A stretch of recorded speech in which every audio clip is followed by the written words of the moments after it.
That's not the right button I wanted to hit. Hi friends, my name's Aaron Ciotti. Everybody calls me Ciotti. I can't get this video to pause because I haven't streamed in a few days and I'm all rusty already. What's up, people? I'm back, god damn it. I spent the last 6 days in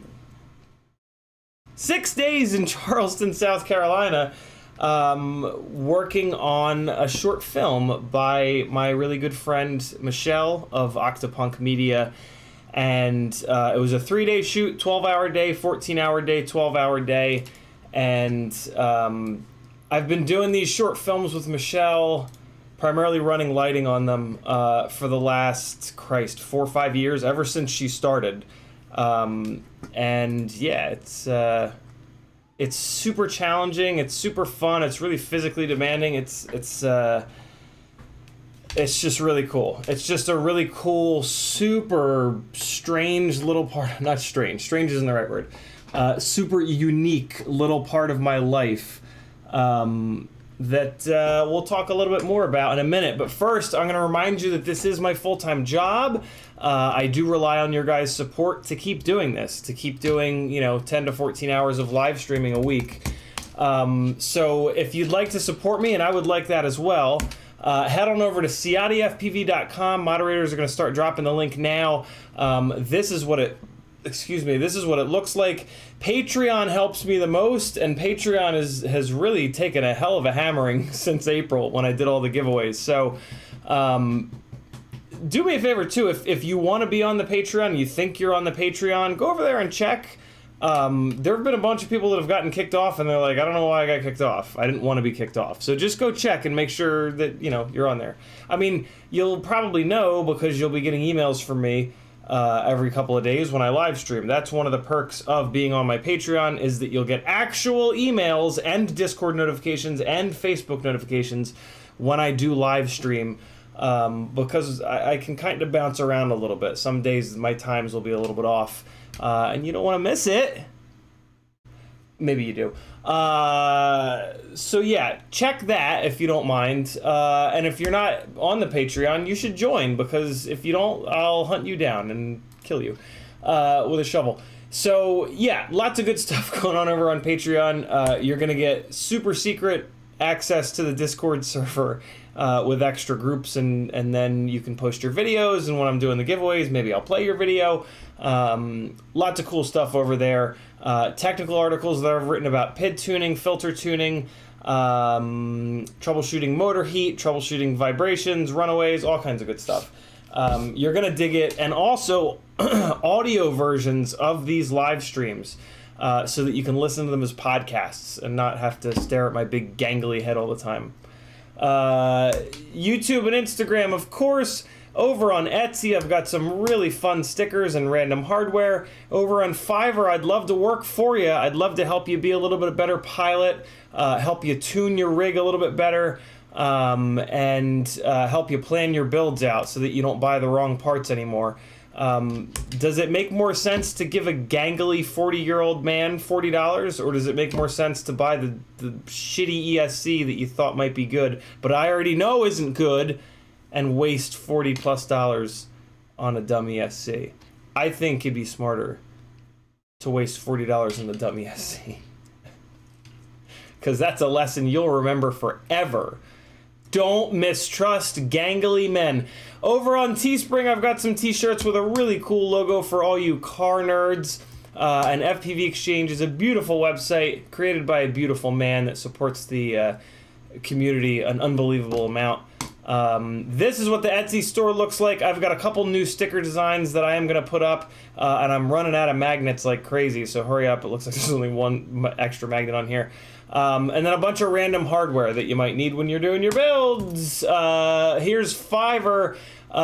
There's flight instruction. We do it virtually through simulators, through Velocidrone or Liftoff. So any of you guys, if you want to fly better, I can help you. I was an instructor at the racetrack for almost 10 years previous to FPV. I got really good at helping people go faster, safer, have more fun. And I can do the same thing for you with freestyle, because I'm all right. I'm a pretty decent freestyle pilot. I can help you tune your rig so that it doesn't prop wash and so that you can still fly at home when you bend a propeller or bang up a motor.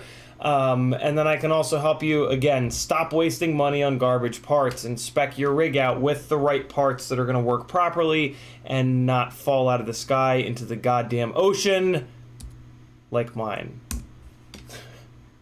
Although that had nothing to do with the wrong parts. And then I'm also teamed up with FPV and Ribby Tim. FPV is doing some excellent flight edits. He will take your flight footage and make you look like a way better pilot than you actually are. And who doesn't want that? And then Ribby Tim is doing mentoring, FPV mentoring. So if you've got technical questions, if you've got somebody that you're trying to get into the hobby, Ribby Tim can help them from quitting. Because, frankly, most people quit. So, spend a couple bucks. Convince your buddy to spend a couple bucks, and then they won't quit, and then you'll have a buddy that's in the hobby. It's pretty cool. This is the Teespring store. This is the new logo. All of you car guys will recognize it. I've got it on a t-shirt, a poster, a little tote bag, which is really nice to have just to throw extra shit in. You ever have that situation where, like, you fill your flight bag all the way up, and then you have like an extra rig that doesn't fit on it, or just like an extra battery or something. Get a tote bag that says "kill all carbon" on it, and then when you kill all your carbon, you can throw it in there, and then it'll have all the splinters in it. That's the wrong button. And then a phone case, because I need a phone case. This is the rest of the stuff on here. Lots of cool things. Some mugs with the NASA ripoff, and Clam Man reminding you to never give up. 諦めんなよ。諦めんなお前。どうしてそこでやめるんだ、そこで。もう少し頑張ってみろよ。ダメダメダメ、目諦めたら。周りのことを思うよ。応援してる人たちのことを思ってみろって。あともうちょっとのところなんだから。俺だってこのマイナス10度のところ、しじみが取れるって頑張ってんだよ。絶対やってみろ。必ず目標達成できる。だからこそ、ネバギブアップ。 And then we've also got some nut grabbers and some sweatshirt and, you know, all kinds of good stuff. A hoodie with the collective logo on it. Come on. You know you need that hoodie. Go get you a hoodie. Treat yourself. I also, I chose all of, like, the premium stuff, which is only, like, a couple extra dollars. You ever get, like, a t-shirt or a sweatshirt and it's, like, ultra fucking soft and you just feel like a big, sexy bastard wearing it?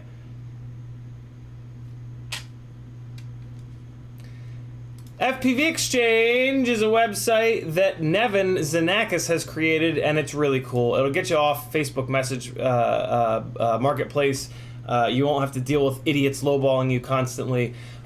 Put your stuff up for sale. FPV will show it along the same on the same exact page as like all of the major resellers. So if you decide to sell this T-shirt, if there's another major reseller like Amazon selling this T-shirt, your listing will be right next to theirs. And who the hell is not going to buy this T-shirt from CiottiFPV rather than goddamn Jeff Bezos?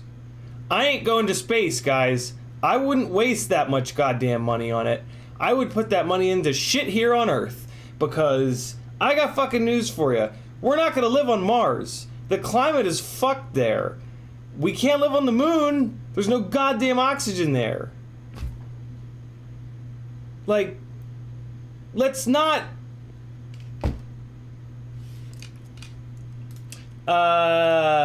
There's also a whole bunch of affiliate links here. Your boy's fucking fired up tonight. Bunch of affiliate links here. Today's a good day. FPV Cycle, Amazon, Get FPV, Oh My God's website, FPV Crate, Banggood, Camera Butter, and AliExpress. If you're ever doing any orders on those websites, if you remember to hit my affiliate link before you check out, or if you switch your bookmark to this website with my affiliate links by just clicking like, oh, I don't know, copy link address, I will get 1 to 6% of that order, and I will use it to buy a new cat, because this one won't shut the fuck up tonight. Here is a link to FPV Therapy. That is a Facebook group very near and dear to my heart. Bunch of us that have mental illness issues are on there just trying to get better, bouncing ideas off each other, sharing stories, doing whatever it takes to get to the end of the day. So come on over, even if you don't think you have any mental illness stuff going on. A lot of us do, and there's plenty of people in your life that do. So come over, read some stories, understand a little bit more about it, and then you'll just be a better human. Just believe me on this one. Come learn something, and yeah, we'll help you out.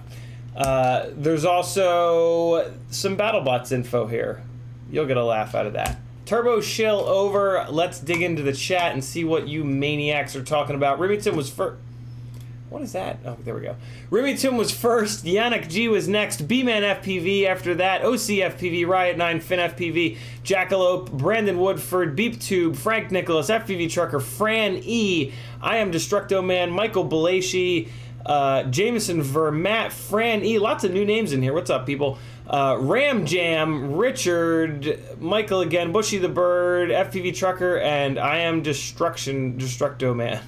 Again, Brian Ladmiral as well. That's the first full page. If you want to hear your name read by a lanky fool, got to get in here early and say something. In the chat, if you want to talk to me, all you've got to do is type my name. Just like in the real world where you say someone's name and then you talk to them in the chat. If you type someone's name with or without an @ symbol in front of it, it'll light up an orange just like you're seeing here. So you can do that for me, or you can do what these awesome people up on the top of this chat window have been doing for the past couple of minutes, which is super chats. If you do a super chat, I will, like, when you guys tag me, I get 99.9% of them, but there's a chance I might miss it. If you do a super chat, I won't miss it, and I'll give you a huge thank you because you'll be a part of, you know, the amazing journey that I've been on for the last little over a year now, to do this FPV shit full time.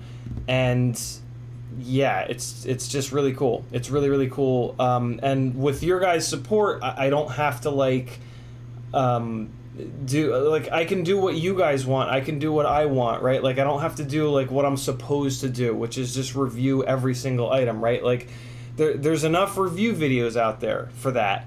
It's nice that I can be unique and I can do the stuff that I enjoy because you guys are what, you know, are my support. You guys pay my bills, literally. And the feedback that I get from you guys when I ask you what you want to see is that you want me to just do what I want to do because that's what you guys like to watch.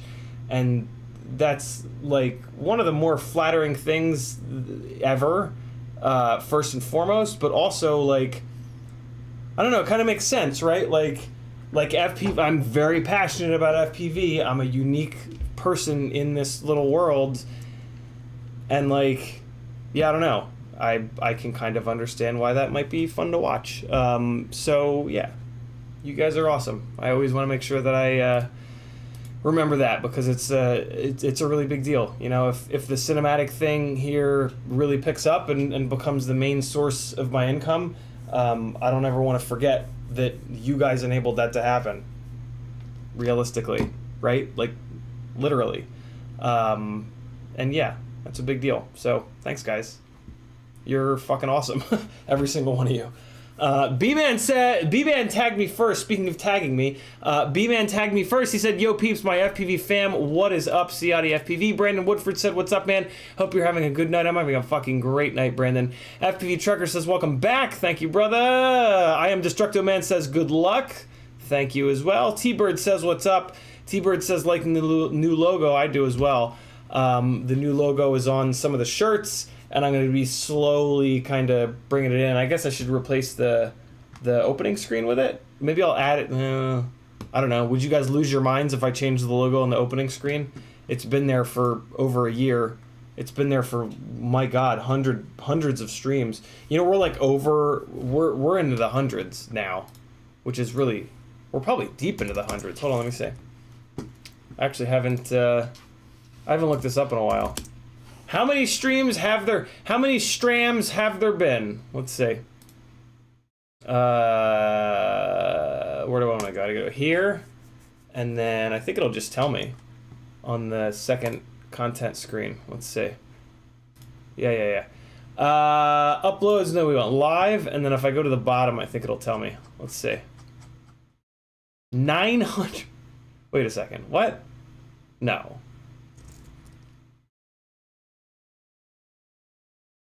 Wait, what? No.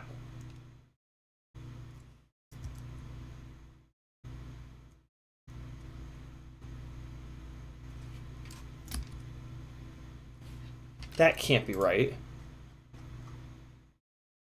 917? No. What? What am I missing? There's no way in hell I've done 917 streams. If I have, then this is the last one. Because that's too many, isn't it? What? No. Wait, hold on. Is this good television? Watching man realize, I don't know, something. Hold on. What if I look in here? Playlists. It's just not possible. It's just not possible. You guys are probably telling me the answer in the chat, but I'm not looking at the chat. Where's the... What's happening? Where's the... oh, it's an infinite scroll? I don't care anymore. I care a lot, but I know I need to let it go. Dragon Wing says, "What's up, my brother? Hope all is good. All is real good." Brian Ladmiral says, "Currently driving to Wichita for work. Turning out to be my weekly ritual, almost to Tulsa. Good lord." And YouTube just did the thing. Scrolling back up, trying to find my place. I'm going to smash everything in sight with a T-Bird with a "That's what she said," Little Rust. B-Man says, "Is Michelle that blonde on the camera because she's a freaking smoke show?" No, that is Summers. Michelle has dark hair, and you don't see her much because she's busy running around doing director things. It's funny, a whole bunch of us were hanging out every night after the shoots. We all wind down at Michelle and Austin's place and just chill out. And it's funny, like last night, one of us realized like the whole cast and crew, I mean, obviously the cast is going to be attractive, but the crew are all pretty good looking. It's weird. It's weird to have like that many good looking people. Yeah, it's nice for me. I get to appreciate all the good looking folks while I'm in the corner.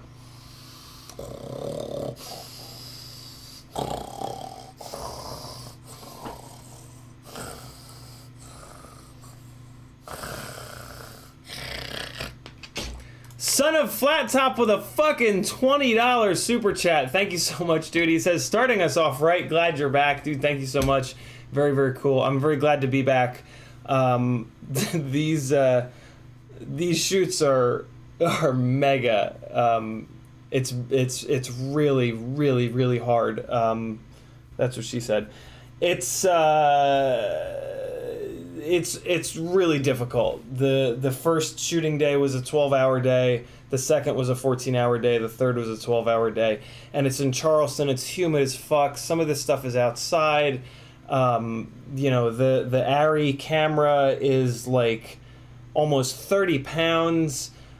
Summers was using a rig that was being a real fucking pain in the ass. Like, it's always like this. Like, nothing ever goes right. Plenty of stuff goes right, but lots of stuff goes wrong, and it's like a lot of troubleshooting, and then there's the side of it where, like, you like the art side of it, right? Where like you're trying to make something unique and different, and that is like literally art, right? Like the highest possible compliment for a film or for a book or for whatever, whatever you do, whatever you produce, I guess I should say, is that like it becomes art, right? And that's, that requires brain power and creativity and shit like that. So it's this really amazing mix of, like, for me at least, it's not as physical for most. So I'm the gaffer, which is basically running all the lighting. The director of photography has final say. Director of photography being DP. It's the main camera person. They have final say over the light itself, where it is, directionality, color, intensity, stuff like that. But the gaffer gets everything up and typically drives all of that. And then the director of photography will just adjust it a little bit. It's pretty uncommon that, like, I'll do a lighting setup and Michelle or Gabriel or now on this film Summers will say, like, no, totally change it, move the fill from that side to this side, the key from this side to that side. It does happen every so often, but it's very rare.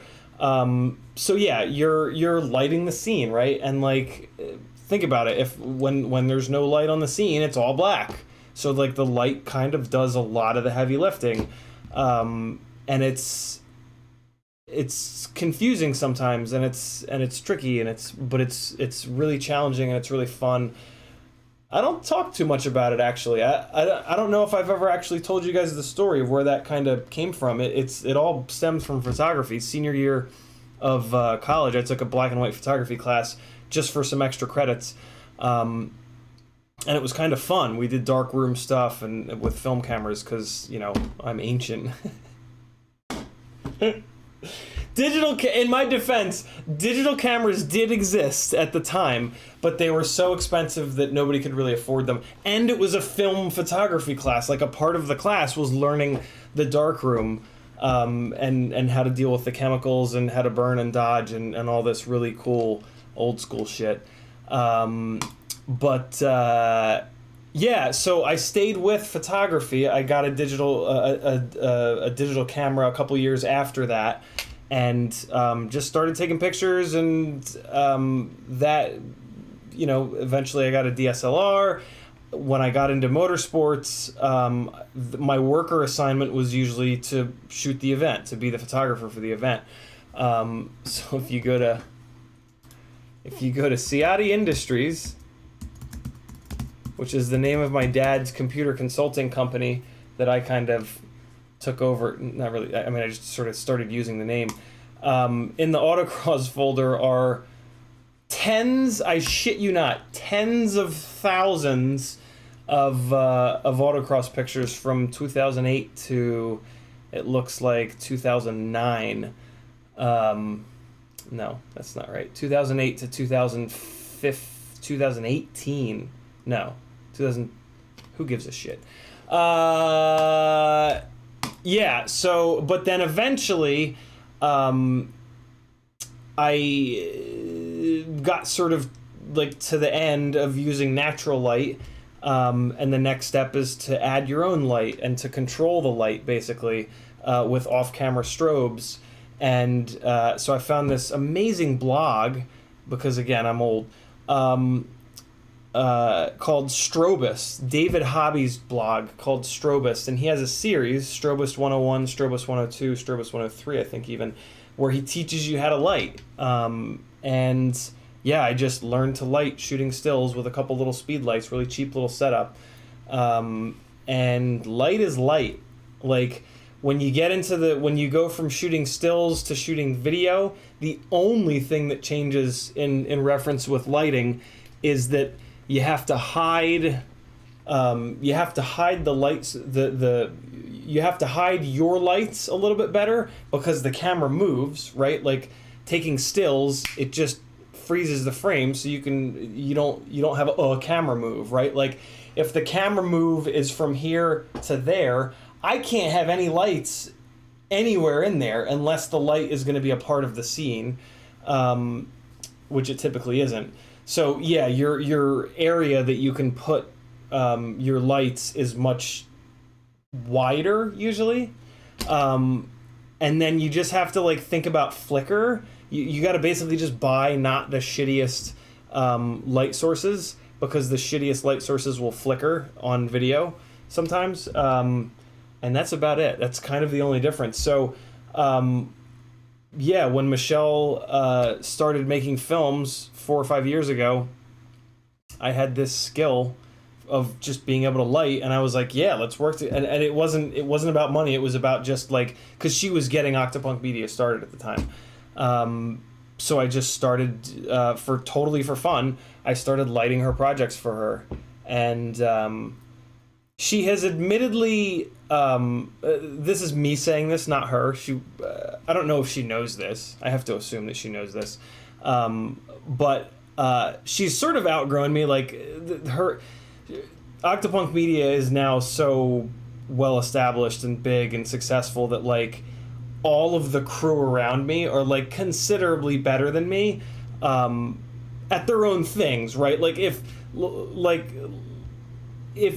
all of the cast and crew around me are at like 8 out of 10, right? Like 10 out of 10 is like fucking Robert Downey Jr., right? So if the actor is an 8 out of 10, right, and that's the scale, her whole cast and crew are like at that really high level, right? And then I'm down here at like 5 out of 10, maybe, because this isn't what I do. She gets people that like it's what they do for a living. Like her actors are actors for a living.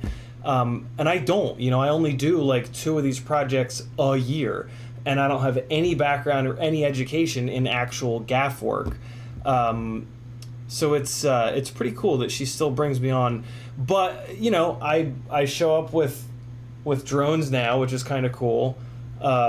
I did that Fame Fatale behind the scenes edit, which is here on the channel, of the project we worked together on earlier this year. So like, and there's some, I can troubleshoot stuff. I can rig stuff up, which is a big part of gaffing. I don't know. I weirdly have like a little bit of like a natural skill set that works for being a gaffer. But I still commonly feel like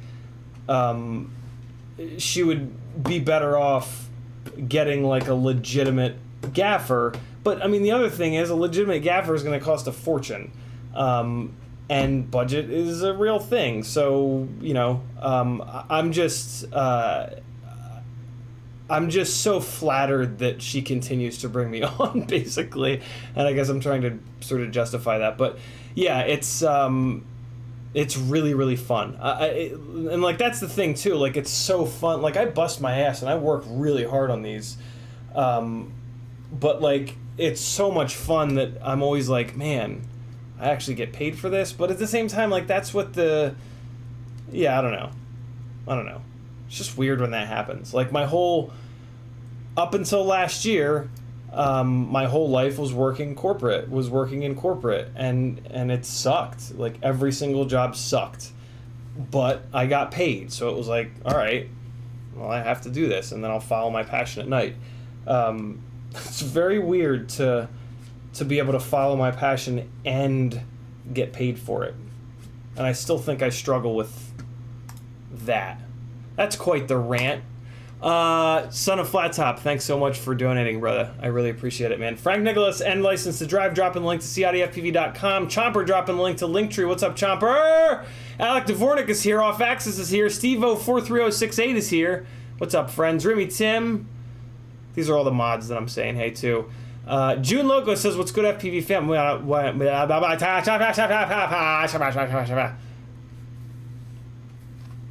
Hair's all fucked up.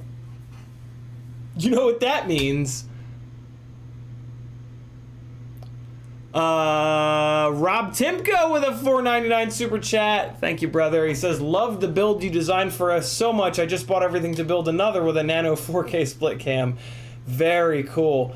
Rob and Tiny Timko have hired me a couple times now through Fiverr to help them out with build planning. So they've got a ripsqueak with the right parts on it so that it won't catch on fire and blow up parts that cost as much as what you would pay to hire me to tell you the right parts. Getting good at this chilling. Is it chilling? It's not chilling, it's shilling. Wow. Sometimes your mouth just goes off on its own. Keith Brigadier says, Earth is nice and we're already here. I agree. Rob Tinko with another $4.99 super chat. He says, I know a guy if you want to get to the moon. Steve-O43068 says, more cat talk, please. The cat is being a pain. He has been a pain for the last couple hours, but he seems to have calmed down, so I'm going to leave him in there. T-Bird says, what's up with the white light above your head in the office? Yeah, my gels have gone missing. This is actually a closet light. It's like an $8 closet light. I have two of them. This is what's up here, doing this rim light. So I gel them. They only have white, incandescent, mix, and seizure. So I gel them, typically red, to match the red of the lava lamp and the little CiottiFPV thing. For anybody that doesn't know, now you know. That's what T-Bird was referring to. Smooth and Groovin says, plugged in a LiPo and hit my beeper switch and heard a pop, power cycled, and blew the 2-week-old Newbie Drone 200 flight controller. Ugh. Running Acon Mini F7 and liking it so far. That sucks, Smoothin. He says, went through 3 Newbie Drone flight controllers last month. Never again. Oh, God. Newbie Drone was having a hard time with their quality control at some point last year. But from what I was told, they fixed that. Sounds like Smoothin's not having that experience, though. Thanks for letting us know, Smoothin. I can't personally comment on it. I haven't run Newbie Drone gear in a long time, other than their Whoop AIOs, which are absolutely amazing. So, yeah, I can't comment on that. But it's something for us to keep an eye on, and keep posting that shit in the chat, guys. It's one of the things that makes this little community here that we've all created together so special is that, yeah, like it's a bunch of, we're not like the people that buy their first rig and they plug like a 6S instead of a 4S in when it's not 6S capable, and then comes online and says, oh, this rig is garbage, nobody should buy it, right? Like this community that we've built here is people who get it. So the feedback that we get in the chat tends to be a lot more accurate. And I've also beaten into you guys at this point that you need to take any feedback that you get on FPV stuff with a big ass grain of salt, because there's a lot of people that don't know shit about shit, unfortunately. And I've hopefully armed you guys with the right questions to ask them, right? Because those are the questions that I ask people typically when I'm not way behind on chat. FinFPV says maybe 917 with all the crashes and restarts.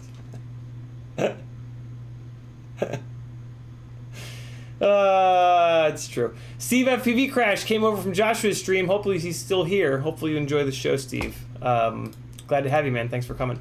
Remy Tim says, watching man realize he has wasted his life away. Yeah, that's what I was going for. License to Drive says, yeah, that seems right. Remember, you've been doing so many bunches of live streams night after night after night.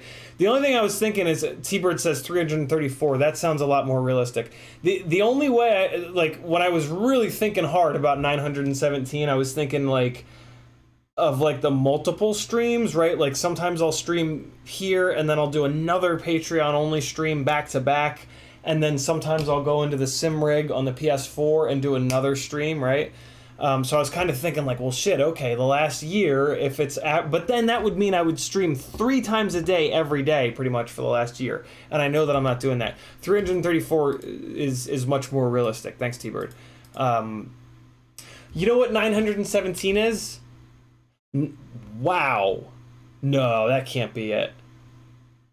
What I was going to say is I think maybe 917 is the total number of videos that I've ever uploaded to YouTube, but that still seems kind of high. I've been uploading shit to YouTube for like 13 years now, but I don't think I've done that many. There's no way. There's no way. There's no way. Riot9 says, what kind of film was it? So Detroit, let me drop something on you guys.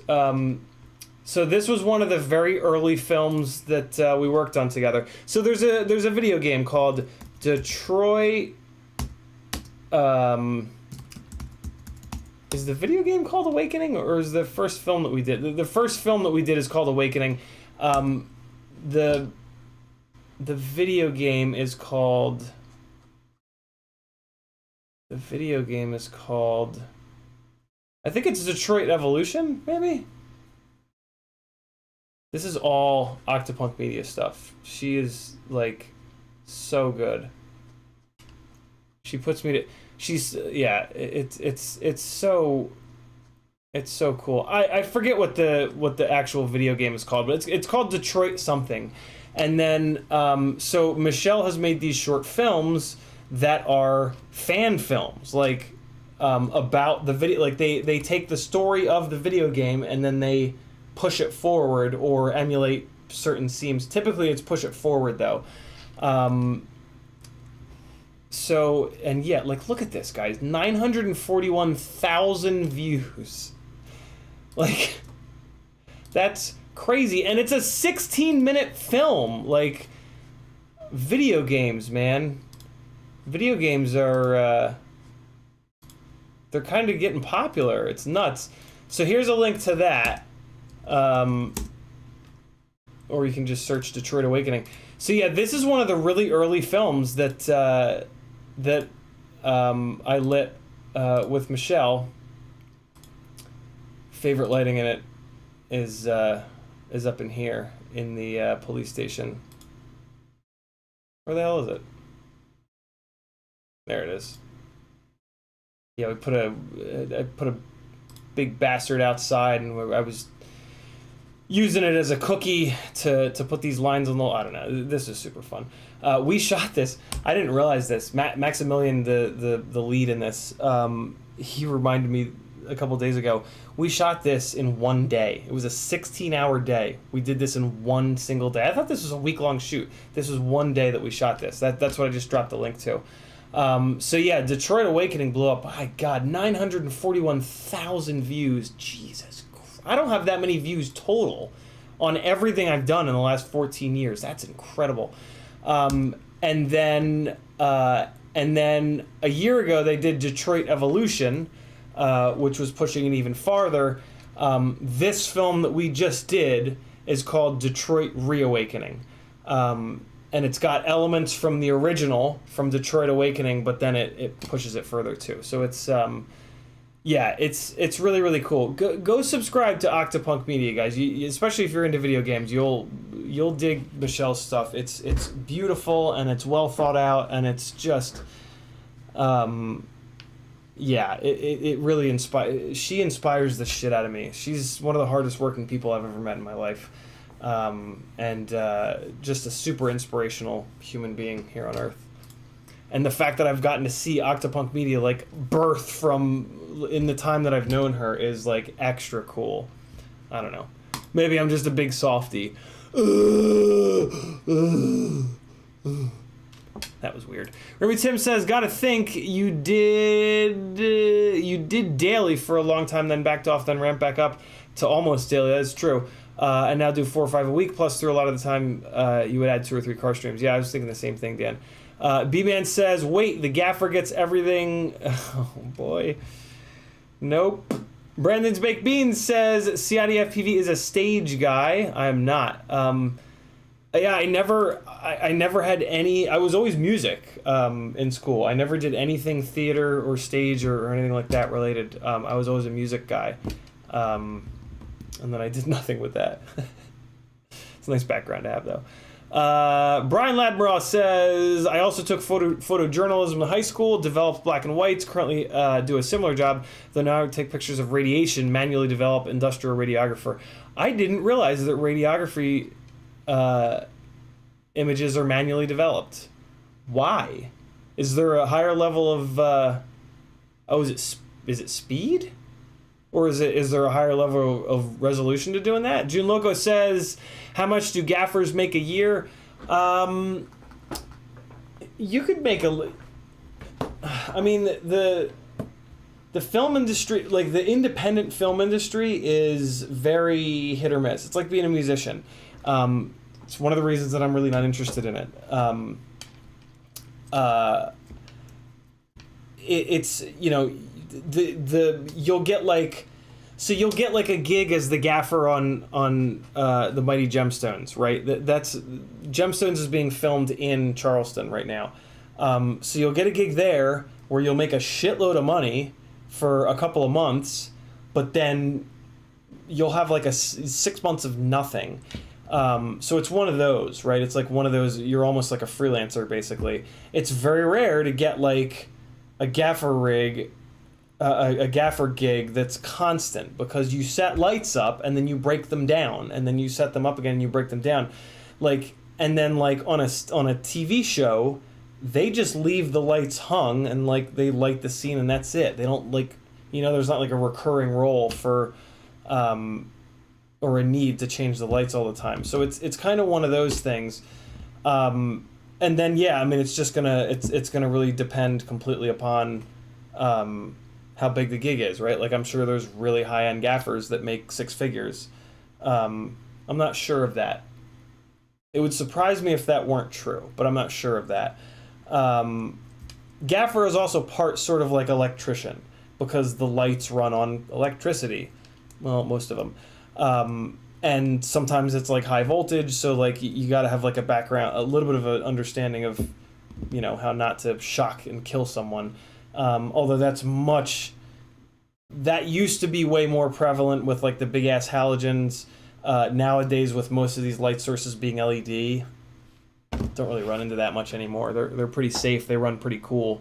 But yeah, it's a really interesting thing to do. There's a lot of different elements to it, which is why it interests me so much.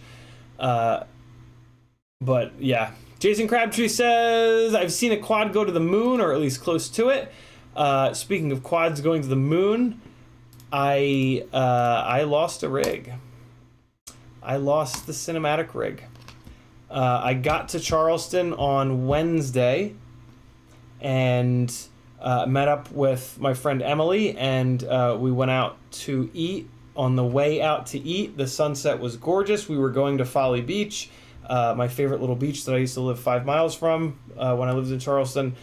And on the way there are these beautiful low country marshes that I had always wanted to fly because I just started to fly when I was in Charleston. Not just started to fly, I flew a good amount in Charleston, but I never had the balls to do it. And it was just the right moment. The sun was right. So we pulled over. I put a battery into the cinema rig. The cinema rig is also the rig that I flew the fireworks with. And those of you Patreons know from the Patreon only video about that story from the Patreon only stream that I did. And I put it into the goddamn sea. I went out. I did a big loop. RSSI and LQ were like, okay, like they would flash every so often, like they do when you put yourself into the null. And I did like a big loop, and I came back and I flew in between 2 fishing boats, and it was just fucking gorgeous. And then I kept the loop going, and I went out a little bit farther, and I was down nice and low, just on the skimming the tops of the reeds, and started turning right. And it went into the null, and I was low, right? Like I was 3 feet off the water, and the null happened again, same thing, and it went down, and it went instantly to static, which is always a sign that it's gone into the water, and it's brackish water. It's salt. It's salt water, and it was far enough away. It was probably half a mile out. Where I just, unfortunately, I didn't hit the stop button on the DVR on my goggles. I just flipped the power off, so I have no DVR of it. But like, there was just no, like, I just turned my goggles off, took my next drive, I just put my shit away and just put my shit in the trunk, and we just drove to fucking Folly Beach. There was no like, I mean, I recorded the short little thing on Instagram. But yeah, I just turned my goggles off, took my shit off, and just packed just immediately. The only hope so I mean, the whole quad is wrecked. The frame is technically fine, but that's it. Everything else will be destroyed. On the GoPro, and I was of course carrying my Hero 8. On my memory cards, you guys have probably seen it before, but I make 2 folders. One of the folders is called "If Found, Please Call," and the next folder has my cell phone number and cash reward. And the GoPro is waterproof. So, in theory, when the tide goes down really low, sometimes kayakers will go out and kayak around these little like passageways between the reeds. In theory, one of them might find it. If you find a GoPro, of course you pull the memory card out of it. Maybe they'll put the memory card in the computer, and maybe I can get the GoPro back with the footage. I doubt it, but you never know, and that's why I put those 2 folders on all of my micro SD cards. So we'll see. I've seen some pretty wild recoveries. I've seen this happen to people before, where they lose their shit, and then the people like will look at like the images or the footage on it and like figure out what hotel they were staying at, and then like show it to the front desk person. They'll be like, oh, I know who that was. That was this person, and they'll magically get in touch with them 6 months later. And so I gave the universe the opportunity to, while trying to capture some really amazing footage, I gave the universe an opportunity to give me a really cool story. It hurts to have lost a Hero 8, of course. That's, you know, I bought I need to have one.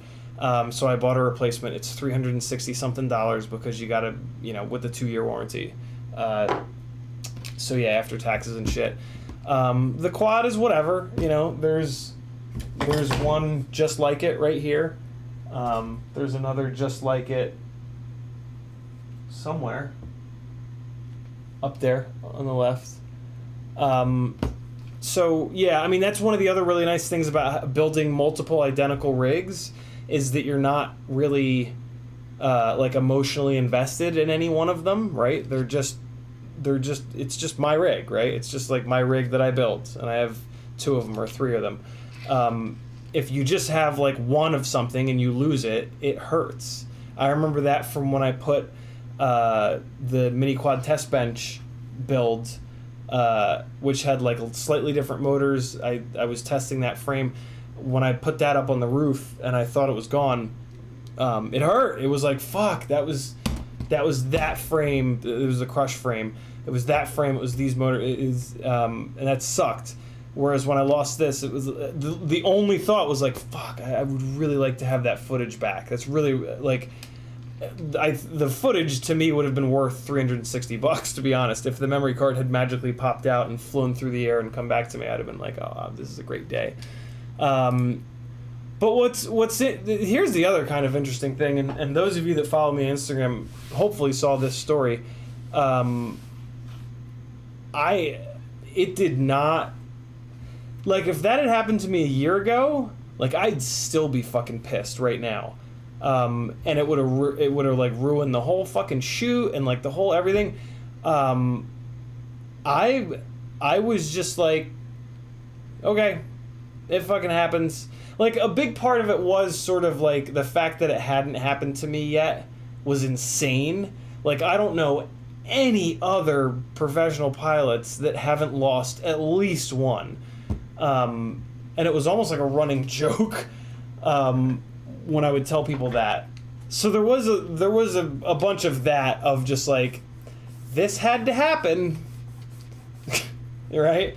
But still, like, I don't know, it was kind of really nice to not let it mess my night up at all. That was pretty cool. That felt like really good. Like, that kind of made me feel like a lot of the personal work that I've been doing this year to get over a lot of nasty things has been really working, and that was kind of cool. I was like proud of myself in this, you know. Sounds douchey to say that, but I was.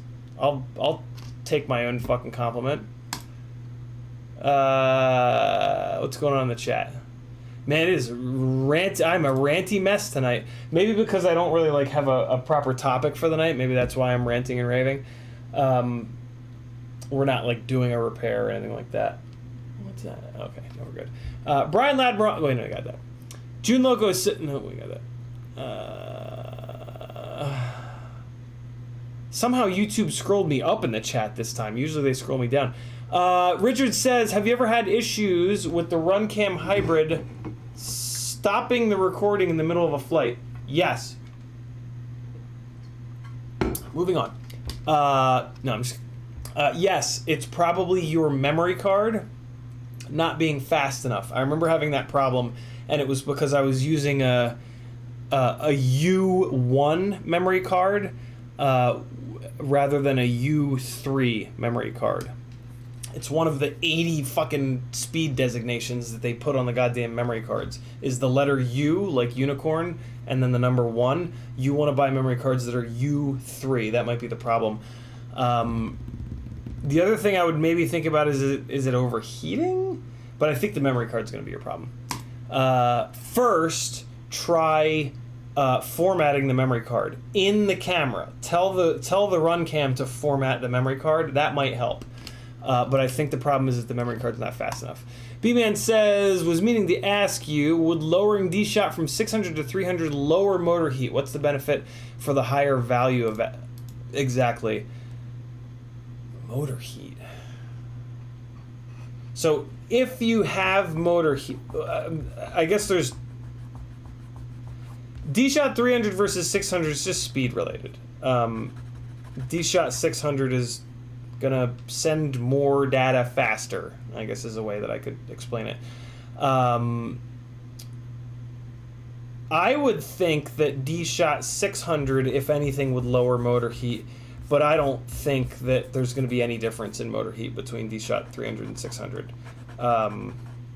Mainly because they're digital, but if there was going to be a difference in motor heat, so I mean, I guess the we can just what creates more motor heat, 48 kilohertz or 24 kilohertz, because that's kind of the same thing. It's the speed when turning motors off and on. That's really what D-Shot's doing, right? It's telling the motors to turn off and on.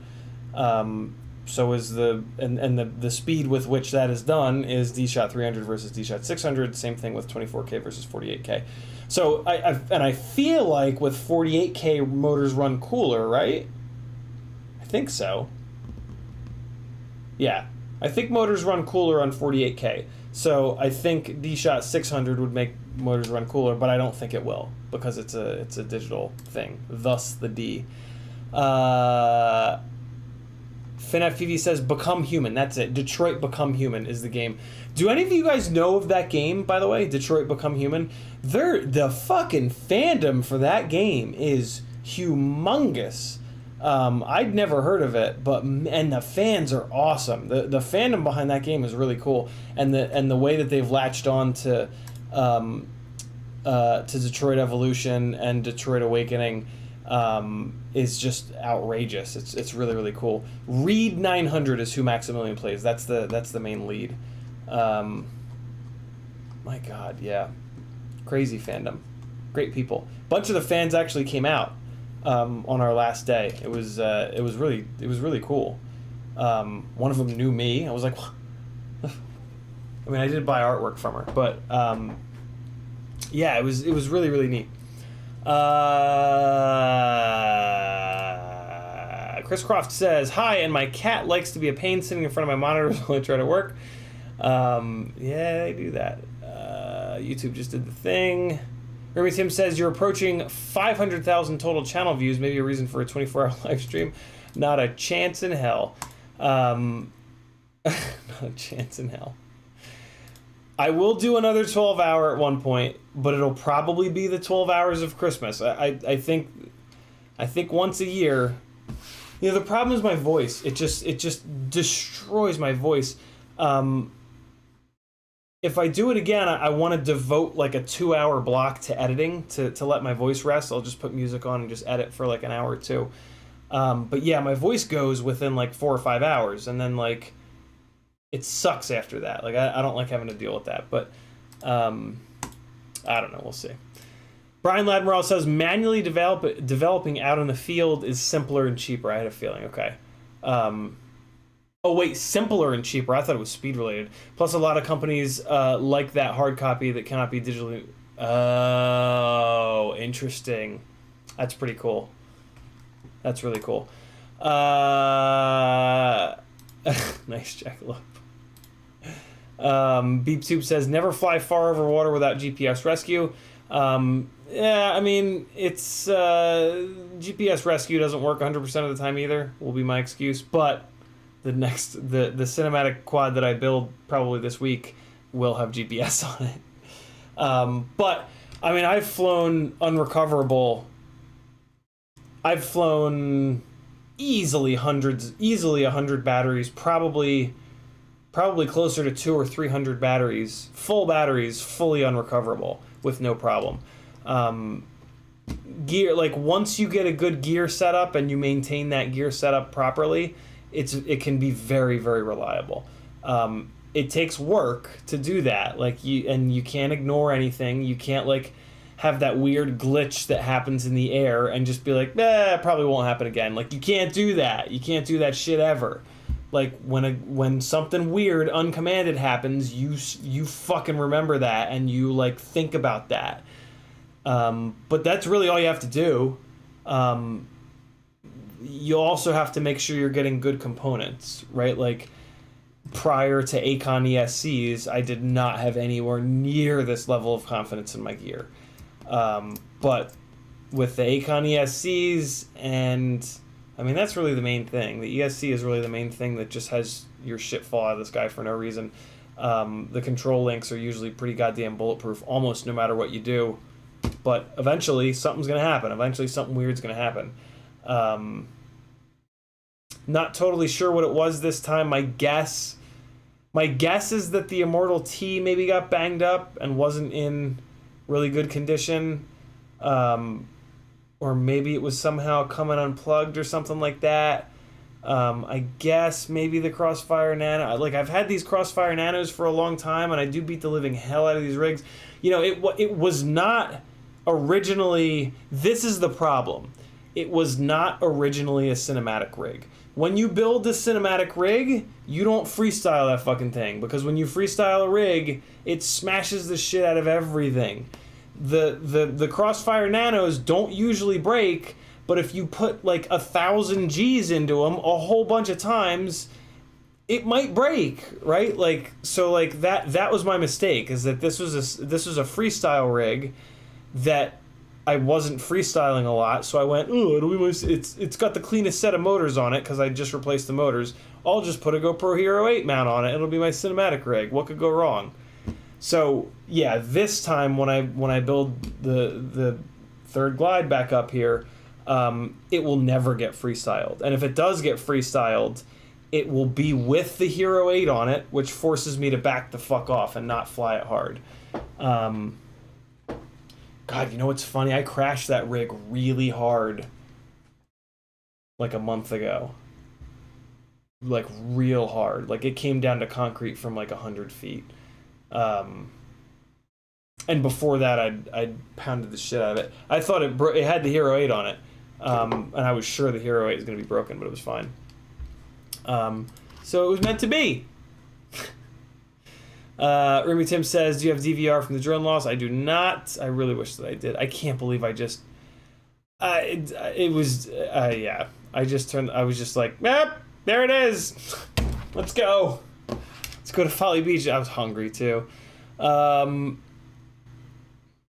Hanger got me. Metal Dirkson says, I tried BL Heli Beta 32.81 code on a quad with hot motors, and it actually made them a little less hot. That's very cool. Yeah, Joshua on his stream prior to this one was just talking about how there is a little bit of something going on in the BL Heli 32.8 code where RPM filtering isn't working quite right. So that would explain why some people have had motors get too hot and cook when switching from 32.7 to 32.8 BL Heli. So, if you want to be safe, move back to 32.7 for now until they fix it, which they're working on.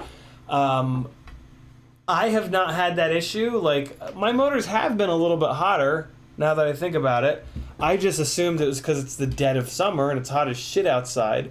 I also don't tune my rigs to the end of what's possible, and this is yet another example of why I don't think that's a good idea to do that, which I always talk about, I know, but...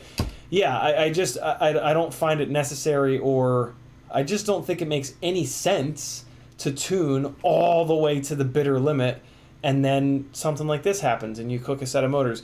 The flight performance doesn't get much better. To me, my tune is like maximizing and getting it to the point where you've like taken all of the big chunks of bad behavior out.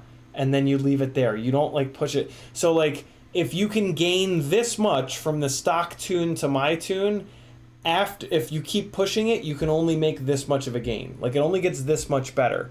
I hope that makes sense. So yeah, that's one of the reasons that's sort of my tuning philosophy of like push it all the way, and then back it off, and don't just back it off a little bit. Back it off a nice chunk. That's what I do in the tuning sessions with you guys. But it's one of the things that I talk to you about. It's one of the things that I do tuning one-on-one. I don't just dump a fucking CLI dump and say, hey guys, here's my tune. I talk to you guys for 5, 10, 15 minutes. Like, where do you fly? How hard do you crash? How often do you crash? How often do you replace motor bells? How do you know when to replace a motor bell? So that I know... whether, you know, if you need to fly a rig that's like banged up because you can't afford to constantly replace motors and you crash into concrete a lot, I'm going to back my tune off even more for you. Or if you say to me, like, I can't remember the last time I crashed and I've flown 1,000 batteries this week, I can be like, all right, and I'll push my tune a little bit further. Because if you ain't gonna crash, we can go a little bit farther. You're not gonna get much of an improvement, but you'll get a little bit of an improvement, right? So, yeah. There's that. Richard says the card hasn't been an issue, but yes, I've been suspecting overheating. I've been flying during hot afternoons, no problem Jesus Christ, no problem during cool early morning flights. Why is that so hard to say? That's interesting. So yeah, if it's only happening when it's hot out and it's not happening when it's cool out, it kind of has to be overheating, right? Like, what else could it be? What else could temperature can't cause? I mean, like humidity? Maybe it could be humidity related, but it's not. It's temperature. That's crazy. Yeah, so get a little bit more of a gap between it and whatever boards are above or below it, and maybe or just only fly when it's cold out. FPV says, I played Detroit on my friend's PlayStation a few years ago. Fucking amazing storytelling. Still one of my favorites. Really? Okay, so I guess that's it. There's got to be I've always kind of wondered, like, what's the reason that this game that I've never heard of has, like, such a cult following? Cult in the best way possible. Like, yeah, there's just a really strong fandom around the game. It's I should check it out. Scott, I have worked on, like, a whole bunch of the films, and, like, the fandom has done, like, fan art of me and shit. Like, I haven't even played it. I'm the worst. I'm the goddamn worst. CiottiFPV says, my GoPro 7 Black splits my videos to 6-minute 50-second segments. Is this normal? It is. Is there any way to change it? There is not. It's very annoying, Scott. It's very, very annoying. Yeah, it's well, the GoPro Hero 8, you don't get 6 minutes 50 seconds, you only get 5 minutes. So it's even worse for us that are on the 8s. Yeah, it has to do with the amount of internal storage the GoPros have. When they're recording, they fill up their internal storage as a buffer. And yeah, there's a certain amount of time where that storage, I think this is the issue. There's no way to fix it, so it doesn't matter what the issue is. BeepTube says, I was looking into transmitting RF over water and how it can multipath off the surface. That's interesting. It's super interesting. Jackalope FPV says, I think you've uploaded 612 videos total. Jesus. Michael Blades says, hey there. I don't think that would have been the issue with this failsafe BeepTube, though, if that's what you're referring to. Because it's mainly reeds. Like, there's only short little sections of water. But I don't know. I don't know how Crossfire deals with multipathing. Does it get confused and just failsafe? That would be really annoying. I assume not, though, because I've flown over water a ton. I said water like a South Philadelphian, born and raised. I won't sing the rest of the song. Cool Coyote says, I lost a Tracer model randomly at a race over the weekend. Control link isn't completely bulletproof. You know, this whole thing has me thinking about Ghost now. I know I've been pretty hard on all these 2.4 links. Talking about, you know, I'll stay on Crossfire forever. And I probably will, but I don't know. It just has me thinking, of course. Jem Van Hobby in the house. What's up, homie? He says, you lost a quad? Shame. Yeah, had to happen, man. 4.5 years of not losing one. Had to happen. T-Bird says, what ESC are you running in the Ripsqueak? I'm running the old school Speedix GS25s in pretty much all my micros, just because I bought a whole shitload of them. I bought like 6 or 7 of them. I don't really know of a great 20x20 micro lightweight ESC at the moment. I've got to find one, though. Jam Fan Hobby also says, I've got an issue. I need help regarding my Armatan. Well, I mean, there's the problem. See, Finn FPV says, I just loaded up the Labs firmware on my GoPro 9. It'll let you get 12 gigabyte video chapters instead of 4. Get the fuck out of here. All right, I got to put that on the 8 then. GoPro Labs firmware Hero 8. Cool. Good call, Finn. I did not realize that. So it's software related? I assumed it was, wow. Damn. Chris Croft says Express LRS over Ghost. Finn FPV says not 100% how far back it's available, though. I kind of agree with you guys maybe about Express over us, LRS over Ghost. But I run Rapid Fire and I run Tramps, and Tony Cake is an amazing guy that I've known for a long time. So it'd be partially. Plus, not many people really run Ghosts, so to be able to put like Ghost results in a bunch of live streams is gonna make me a little unique, and people like, and unique is good. So a couple of different reasons, and like maybe down the road there'll be some integration between the Tramp and the Rapid Fire and Ghost if there isn't already. So I don't know. Express LRS doesn't strike me as being that much better than Ghost. Like all of the comparisons that I keep seeing, like Tracer, Ghost, and Express LRS are pretty goddamn close together.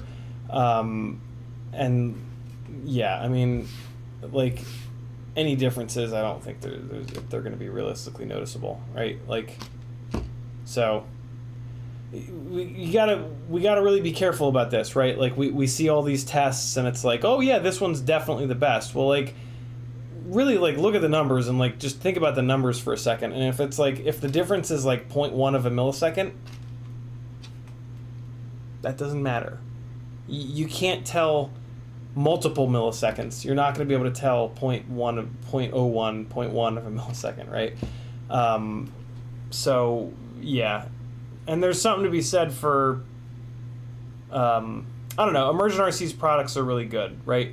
God knows who's going to be making Express LRS products, and if there's chips falling off the damn things, that's going to be much less reliable than something made by Immersion. And Immersion's quality control has been absolutely phenomenal in my experience. So I'll take a product with like rock solid bulletproof QC over a product that's, you know, gonna get me one less millisecond of latency, right? Because one less millisecond of latency is nothing. Like, it's actually nothing. So I don't know.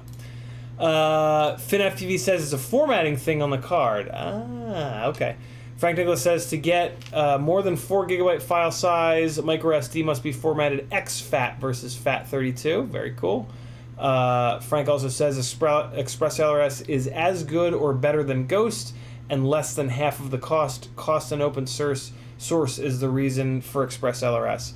Yeah, and cost is what scares me. Like, I don't want anything on my rig, on my rigs that I fly, you know, unrecoverable, for example. I don't want anything on that rig to be the cheapest. You know what I'm saying? Like, within reason, unless like it's well known to be more bulletproof. But you know, when it comes to like buying PCBs and like buying electronics, I don't want them to be the absolute cheapest. I want them to be the most reliable. And yeah, any difference in performance that I've seen has been negligible. So I don't know. I probably won't though, because it would be really expensive for me to switch over, because I have Crossfire and a whole bunch of rigs. But it's just interesting to talk about. I don't know. But I can almost guarantee that I won't switch over. FinFPV says, also, if you're throwing the labs firmware on, check out the QR code stuff. Saved QR codes of my presets on my phone, then labeled them for super easy switching when loaded in the mount. That's pretty cool. The Hero 8 has a couple of presets that are just fantastic. It's got 3 presets. I think you can put a 4th on, but it's got 3 presets, and that covers me. I have one preset for 4K 4x3, hyper smooth off, for stuff that's going to be run into real steady go. I have another preset for 4K 60, 16:9, I think, and then I have a third preset for I forget, but yeah, those 3 presets have me totally covered. But the QR code thing is very interesting. I really like the QR code setup on the Runcam Hybrid. It's one of my favorite things about the Runcam Hybrids. Chris Croft says, ExpressRLS is actually a more reliable link. Also, Ghost is not rock solid QC. I haven't really paid much attention, so I'll have to take your guys' word for it. You probably know way better than I do. Frank Nicholas says, cheapest is not equal to low cost, but it certainly can be. And in a lot of cases it is, in my experience. Whack FPV says, were you able to hop on the RDQ clearance sale Thursday through Friday? I was not. I did not even. I am like, I am. Wow. Yeah, I haven't looked at my. Oh boy, I haven't looked at emails since I left. Yeah, after the shoots. I mean, after the shoots, like we would wind down for like an hour or two and hang out at Michelle's house, and that was it. We were just cooked. And it was just like straight to bed and then wake up and just go. I spent a bunch of time on Instagram when I'm on set, but that's also me kind of working as a photographer. Like I try to spend, like if I'm not doing gaff stuff, I try to not just, because I'm being paid like to be there, right? So yeah, I try to just only do Instagram stories that are related to the film and tag people, and so yeah, I'm very behind. I think there might even be a Fiverr. I think there might even be. If you hired me on Fiverr and I haven't gotten back to you, I'm so sorry. I feel like I might have seen a red #1 on Fiverr. Fuck. So yeah, I am behind, but I will get caught up. Eurodino FPV. He says, CiottiFPV, I have a 3-inch Catalyst Machine Works Raging Boner with Stan FPV 2203, 3390 kV motors, 129 grams dry, 298 all up weight with an 850 battery. It's a bit of a porker. Can you help me select the right prop? Depends on the mount of those motors.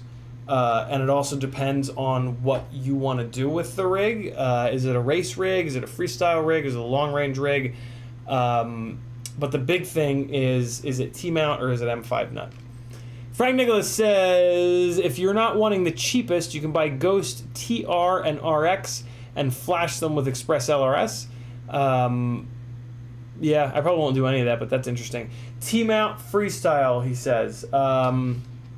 Not many options. Unfortunately for T-mount at the moment, we don't really have many good options. The best that we've got at the moment is the Gemfan Windancer 3028. That's the best that we've got today. In the near future, I'll bet you we have something better. Frank Nicholas says, U.S. non-Facebook property patrons miss out on the Instagram-only stuff.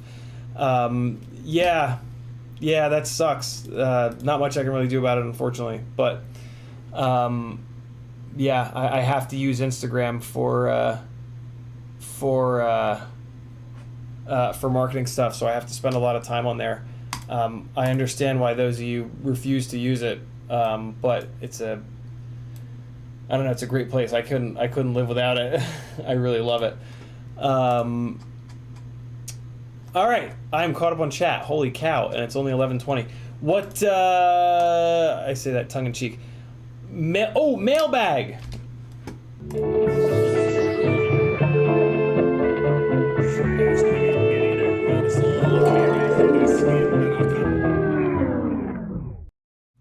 Shout out to Mighty Car Mods for that amazing little thing that I just completely stole from them.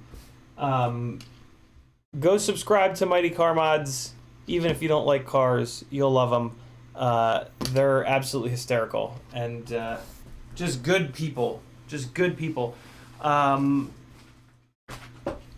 Let's just start ripping some shit open, man. Apparently I ordered everything in the world right before I left. Hey, now we're talking. Oh yeah.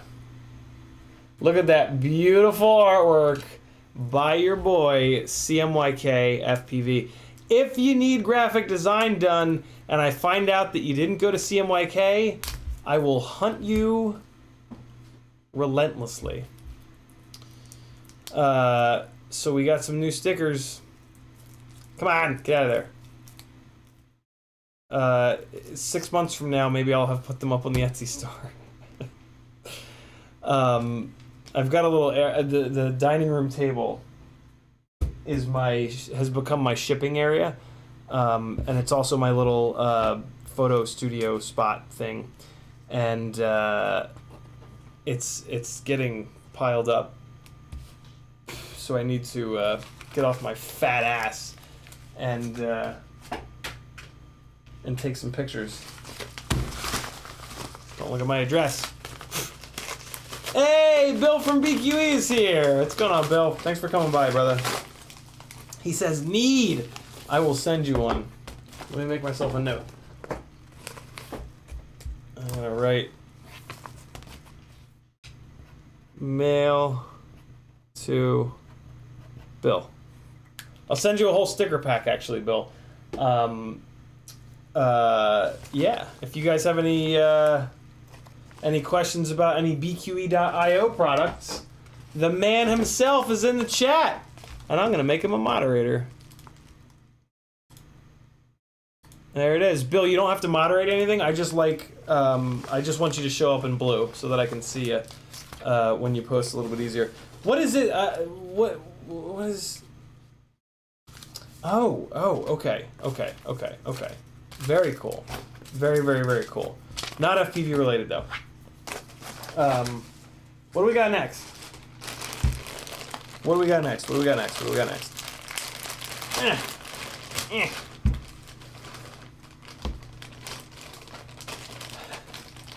Nice. This is FPV related. I don't know anything about this though. I guess one of you guys sent this to me? I don't know what this is. I don't know who sent this to me. But I guess it's one of you guys, right? That's very cool of you, whoever that was. And you know that I'm a medium. So it's one of you guys. Who was it? That's pretty cool. Where could this have come from? Who makes this shirt? Oh, no fucking mystery. Ooh, the mystery. Okay. I gotta think about that. Oh, shit. Oh, shit. Is that one of your shirts, Bill? I didn't think so. I'm trying to think who makes that shirt. I'm trying to think where I've seen that shirt before. Oh, sick. Dude. Very cool, Bill. Damn, man. Thank you. Hell yeah. Look at that. I think this is I'm assuming that this is some of Bill's new shirt designs. That's the Ripsqueak. That's the OG Ripsqueak logo. This is a cool shirt too. This is got that fucking minty green going on. Oh, look at that. Oh, that's dope, dude. Who? That is baller as fuck there. The tag, the fucking label has the BQE logo on it. Oh, that's super cool. I didn't know you could do that. I mean, why not? I mean, it's just silk screening, right? Oh, that's cool. Oh man, there's big dick energy getting your when you've got your logo printed where the tag goes. Isn't that what the kids are saying nowadays? Big dick energy? I'm probably using it wrong, aren't I? That wasn't a racial slur, was it? Obviously not. And then the new logo, which I'm just such a fan of. Ugh. So dope. This yellow is awesome too, man. I've got like one yellow shirt. I like wearing colorful shirts. Dude, very cool, Bill. Thank you. 100% dick energy, Bill says. Very cool, man. Very cool. Hey, manufacturers, guess what? I wear t-shirts on these live streams. Send me your t-shirts and I'll wear, like Bill did, and I'll wear them on the live streams, and then people will see me wearing the t-shirt and be like, oh, I'm going to go to that website. Damn, Bill, thanks, brother. That's super cool of you. Very, very generous. Bill sent a bunch of stickers. Just a couple here. There's a whole bunch more. 2 of the V2 Ripsqueak frames, a bunch of TPU, now some t-shirts. Very, very, very, very cool. Super generous. Bill's been around for a long, long time. BQE is an OG part of the FPV community. And yeah, we're very lucky to have him and the company and all the good shit that they've been doing and all the good frames that they've been making and pilots they've been sponsoring. It's a big deal. So yeah, show them some love. BQE.io. Go over there, get yourself a Ripsqueak. It is my favorite 3-inch micro frame. I've got 3 builds on them. Lots of guys here are flying around Ripsqueaks that are pretty similar to mine and absolutely loving them. CMYK built one. The Timco's built one. Now they're building the second one. Damn. Very, very cool. All right, and there's a big-ass box. I think this is probably just all junk mail. Nothing. Nothing. Nothing. Creative junk mail always makes me laugh. Look at this. This is from... Oh, this is from Sticker Mule. Oh, so this might be kind of cool, actually. I don't understand why it's so big. Are they bubble? I didn't think that they were bubble. Coming to a giveaway win near you. They are bubble mailers. I'll be damned. Look at that. A whole big box of bubble mailers with the... I got very lazy and I just uploaded this artwork because I had it floating around. But it's cool. It kind of works because I put the shipping label right here. I put the shipping label right in the middle here, and it's kind of cool. It's my little outro thing from my edits. Sweet, a whole big box of them. Hey, you know, it never does any good when you do that. Never ever, not even once. There's not been a single time that you've stood out there like a jerk off crying, and I've just said, oh, okay, I'll stop talking to the camera and just come feed you hours before you need to be fed. You know? So, like, why? Why keep doing it? Why not just be good and just chill out? It works. Never say reasoning with animals is, doesn't work. Cool Coyote says, how's the 3-inch coming? I need to get back into that. My 3-inch frame, I should message Ryan Harrell about. He said he was going to throw it in the mail, but I know he got really busy. I hope he didn't throw it in the mail, because that would mean they got lost. I have a feeling he just got busy, though. Thanks. Oh, God. Thanks for the reminder. I don't think about it because the Ripsqueak frames are so good. And I've been flying Cinewhoops almost exclusively for the last few weeks. Yeah.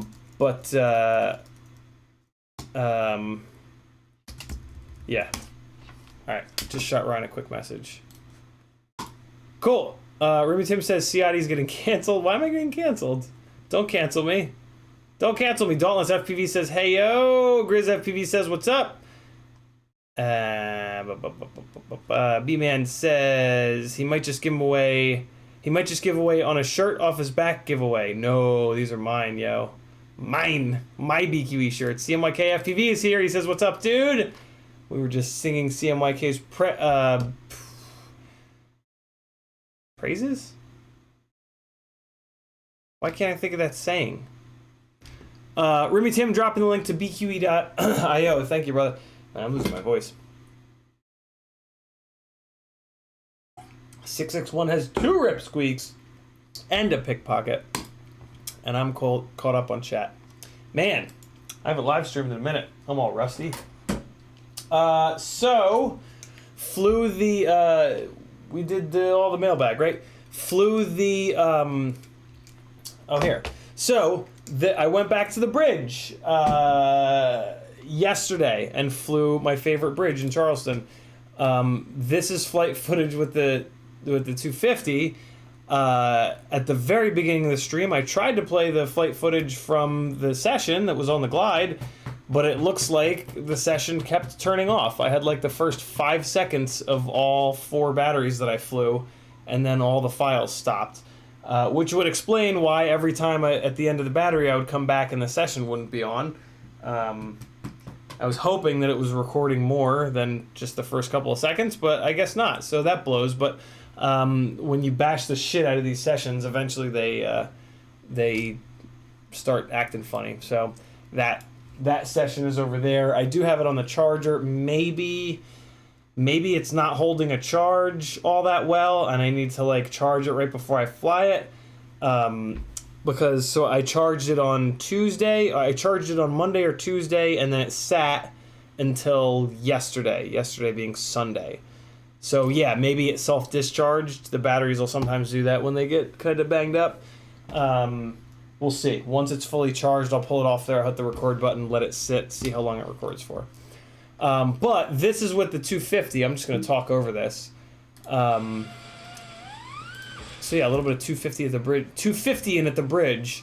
Let me pull the chat over here. B-Man says, what do you run in the Ripsqueaks? Think I might build me one of those. B-Man, most of the parts are down below in the description and the gear I use and trust. The rest of the parts are in the live streams that I did of those builds. Or you can hire me on Fiverr and we'll do some build planning and we'll talk about like what you're going to use it for, how often you're going to crash it, all the things that I talk about during the build planning sessions. And then, yeah, you'll have your build list that way. Whichever way you want to do, I'm down. So something that I'm noticing here is that the Runcam Hybrid is really struggling for light. The frame rate and the shutter speed is very low here, because I had flown. I flew the 5-inch rig with the session first, and then I flew this. And I don't usually do that. Usually I fly the micros first and then the 5-inch rigs. And if I'd done that here, I would have been okay. I think the sun was all the way down by this point, which is why it was so kind of dark. So yeah, there's a little bit of ripsqueak in there. Not ripsqueaking, 250ing there. That was with the big power propellers on it, which are the Emax Avan 3.5 by 2.8. Stop it, kitten, stop, get out of there, you're being bad, get out of there. Why are you being so bad? Get out of there, stop it, get out of there. Why are you being so bad? Get out of here, you little shitbird. It's been all feral. Fuck. God damn. Metal Dirtson says Hybrid has even. Oh boy. Hybrid has an even smaller lens than a Session, right? No substitute for more glass in low light. It's not much smaller. It's probably a little bit smaller. The lens is actually pretty big on the Hybrid. I'm willing to bet that the sensor is probably smaller. Even if the sensor is not smaller, it's definitely not as good of a sensor. Runcam is never going to be able to match GoPro in terms of quality or sensitivity when it comes to sensors, unless they're all just using some goddamn proprietary sensor. But even in that case, the sensor that GoPro uses, I'm sure, is a lot better quality than the sensor that Runcam is using, right? Like the Runcam Hybrid is a $90 camera that has an FPV camera on it. So realistically, the HD system is only getting like $70 or $80. Why are you being such a lunatic? Get out of here. Stop eating things. Get out. What the fuck? You fucking bobcat living with me. Jesus Christ. Yeah, whereas a GoPro is, hundreds of dollars. Jesus. Jason Crabtree says, what's your current preferred Cinewhoop? It's the Cinesplorer frame with 2004 motors on 4S, which comes in on 4S 850 mAh batteries, which will run for 5.5 minutes, and it comes in at about 470 grams, sometimes a little bit less than that. Depends on which 4S 850 battery you run. But yeah, that's my current setup. There are some streams where I've built and repaired the Cinesplorers. If you just go into my like main videos list, there's a little search field and you can search for Cinesplorer, and you'll find them. But yeah, it's great. The weight is really a big deal. The lighter weight Cinewhoops are much more accurate, which makes hitting smaller gaps a lot easier. And I use the cloud ducts, which are really durable and they're really easy to change. And then the arms are removable, so that if you break an arm, that's easy to change. A lot of benefits to the Cinesplorer over pretty much all of the other Cinewhoops. Basically, the Cinesplorer is way easier to work on than most of the other Cinewhoops. And that's a big deal. Like, the ease of maintenance, ease of repair, is a really big deal for me.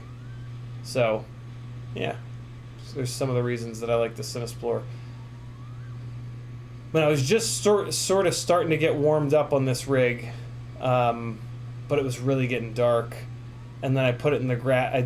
At some point up here, I'm going to slam it into the pillar, I think. And it bent a propeller, and I realized I didn't have any extra fucking propellers with me. So that was kind of aggravating, but... Oh, maybe not. Oh, did it not... Oh, okay, yeah, okay, so it stops there. Yeah, so pretty soon thereafter, I smacked into one of those poles, and, yeah. So there's that, but it flew really good. I kind of can't believe how dark that just was. Like, I really wanted to do an edit with that footage, but that's kind of unrecoverable footage. So but that's fine. We used it here on a live stream. You guys got to see it. What else do we got going on here in the chat? What is it, 11:39? We did everything. Talked about losing the rig, mailbag. We're all on that Q&A train. The glide with the session, I just crashed it into the wetness, and it was very muddy. So all 4 motors are locked up. I got to pull the bells off and get in there with some silly putty and get all the disgusting shit out of these bells. But the rig should be fine. It was resetting. I guess I could put power to it and just check it real quick. That might be nice to do, but not. I'll wait until I can arm it. I'll clean the motors first. But it should be fine. It just fell in like wet, muddy, disgusting grass. 250 flew great. Big power for that big of a spot. Yeah, flew really good. Flew really, really good.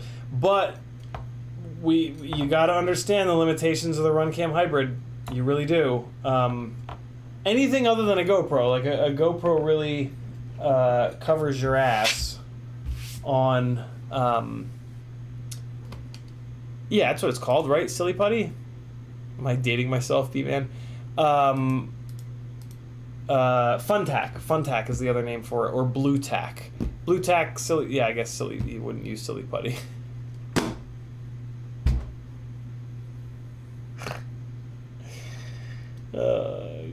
Shit. EEDoc says, new Velocitron update has actual rates. Oh, shit. Ooh, everybody update your Velocitron. We're going to do Sim Sunday this coming Sunday. Ooh, damn. License to Drive says Blue Tack. That's pretty cool. That's, I like that a lot. I like that a lot. What else do you guys want to talk about? Oh, hey! Another one of my another one of the fly-throughs that I did. The fly-through that I did on Monday of last week is up. And it is on... Oh, God, whose Instagram page is that on? Oh, here, I'll show you guys a couple of the... for those of you that don't have Instagram, here's a couple of the... So that's Summers... yeah, this is our camera team. Keith, Summers, and Dries. Dries on sound. Keith was AC, assistant camera. And then Summers is was our DP on this one. And then this is, I did a live stream, okay? Look, I did a live stream. It was on Instagram. I just walked around King Street. It was nothing really great. This is the location on our last day. It was absolutely amazing. Such a beautiful location, looking over the Rathenau Bridge, which is like the most iconic bridge in Charleston. Here I've got 2 apertures up with Fresnels on the front, all the way zoomed in to try to compete with the sunlight. And this is also when when some of the fans were on set. This is Lonely Lion here, and a bunch of the crew. Austin, Brittany, JJ, Chris over here. There's Keith on the follow focus. There's Summers off on the left, and then there's the talent there, Michael Smallwood and Maximilian. Yeah, this location was mind-blowing. And I actually got a little bit of Cinewhoop footage up here, which is pretty cool. I'm going to put that through Real Steady Go, and we can take a look at it maybe Wednesday? Yeah, Wednesday, Whoop Wednesday. We'll look at some Cinewhoop footage. And then this is arguably the best lighting I've ever done. I'm going to pull up a bigger version of it. This, I don't usually really pre-plan lighting, but this did get pre-planned. I kind of had a pretty good feel for what I wanted to do here, and it really worked out perfect. This ugliness up here in the corner with the gaff tape and the wire running up over the roof, because of the way the camera angle was, this was hidden. This is actually me hiding the wires. It doesn't look like it because I'm just taking a picture with my cell phone from an angle that doesn't really make any sense. God damn it. Come on now. Let me in. And so yeah, but like this, oh man, this was like, I'm not usually like full-blown like proud of myself with anything. I'm so happy with how this came out, like the way that this mixed with the pink and the purple into the cyan, and just like some of the shapes that I was sort of able to create with where each different color was kind of showing up. This is one of the other things I love about Michelle's projects, is that like she's willing to like push it, and she's willing to let us do shit like this rather than just make it white in different intensities of white, because that's kind of more professional or whatever. She really she gives us a lot of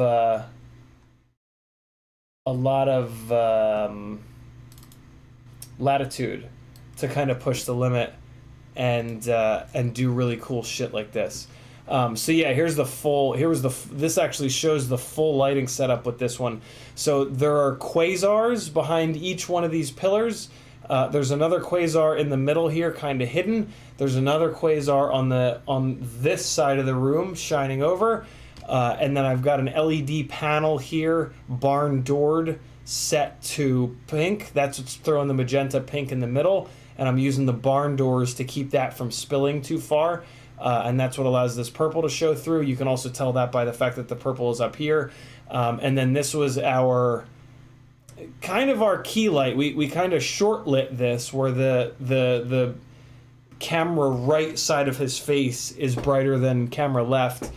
So yeah, this is the main light source, and it's the big boy aperture with a big ass scrim.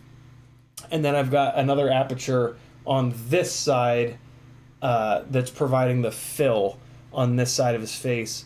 Yeah, this, oh my god, this fucking, this lighting setup. Yeah, and then there's like the actual image, but oh, so good. This was up on the rooftop, just kind of getting into it.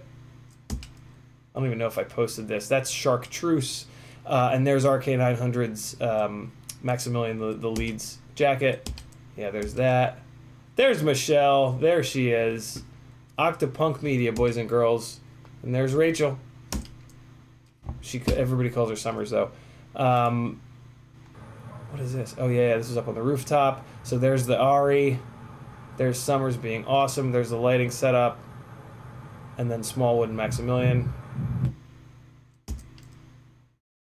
Yeah, so in the one scene, we actually left the quasars in. If you do it just right, you can leave the quasars in and people don't realize that it's a studio light. It just looks like a really fancy like room light. So yeah, there's a name for that. You're basically using your light source as a practical, I think. There's Maximilian and Chris. This was in that lunchroom scene basically with that cyan quasar. There's JJ. He's amazing. There's one of the fans, Lion. She is super cool. There's a bunch of the fans, Smallwood, Austin as well. This move, oh my god. This camera move was... I think this is one of the hardest that we've ever done. It is certainly the hardest I've ever done. Summers was having to skim right past a step. She had the rig and the camera on, so if she tripped and fell, she would basically knock her teeth out. So I was having to guide her, and I was guiding Kyle on the follow focus, which is what you see us doing here, because we just had to have the camera exactly on top of this little step, and then I was having to give Rachel like physical cues when it was her time to turn. I was also looking in the monitor to keep the boom out of shot, to give Dries on my left here hand signals if the boom was to come down and shot, because he was faded off to the side and he couldn't see the monitor, and it was kind of loud out there and windy, so we really had to get the mic down close to the talent.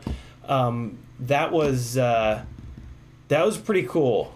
That was tough, and it was boiling fucking hot and super humid, and it kept raining on and off, and like, but we got it. I don't think it's going to be super smooth. I think it's going to be a little bouncy. Whoopsie. But it was, god damn it. It was smooth enough. It should be good. And handheld stuff like that, you can kind of get away with it, and Michelle will cut it in a way that makes it look amazing. So yeah, there's a couple more things for you guys from that didn't happen to see it on Instagram. This was right before we wrapped, actually. I forget why did we go to red on that? I forget why we went to red on this, but we did. Why is that so red? This might have been after no? Interesting. Yeah, I don't know why that's so red. But if you want to look at it, so if you missed the absolute bonanza of Instagram stories that I've been putting up for the last 4 days, I put them all in here, in this little...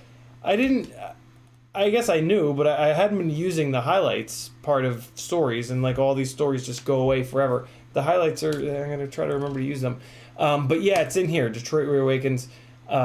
This is all of the stories from the entire shoot. This will kind of give you a pretty good feel for the whole damn thing. Like, as like doing gaff work, it's like it's a lot of like full speed ahead and then wait, and then full speed ahead and wait. There's the quasars. So like I'll work my ass off for like a half an hour or 45 minutes, and then and then I'll have downtime. So in the downtime, I can, take a lot of pictures and kind of give a little bit of a play-by-play. And so that's what I did. So yeah, check it out. You'll dig it. Filmmaking is a really cool little world that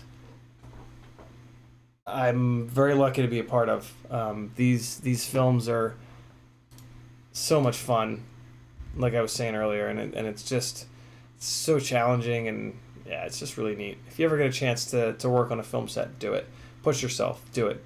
It's scary because it's like a something that you haven't done before, but it's fun. Trust yourself. At some point, I think a lot of us are going to be getting calls to getting looked up to do flight in ads and stuff like that, and that'll be pretty cool. Man, my voice is really starting to go.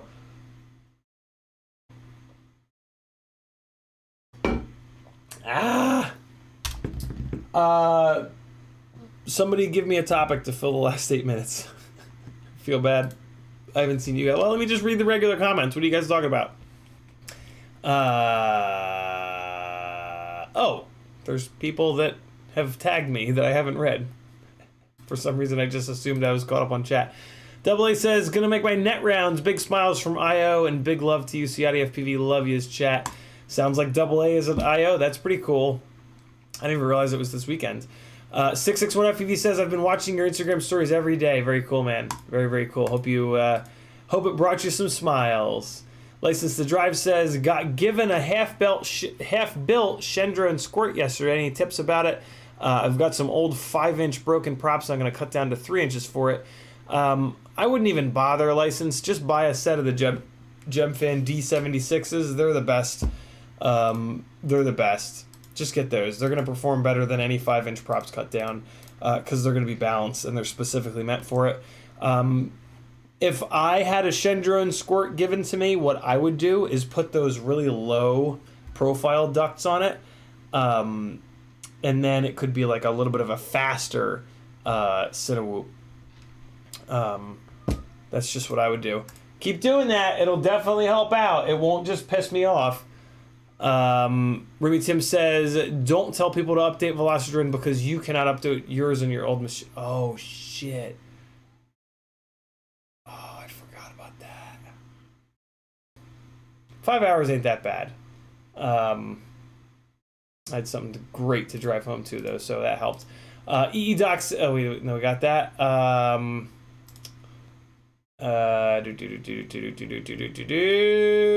Tim Coker says, any planning on the Atlanta meetup fly up? Thank you for the reminder, Tim. You guys need to remind me. Tim did exactly what I told you guys you need to do, which is to remind me to plan this damn thing. How many people are in here?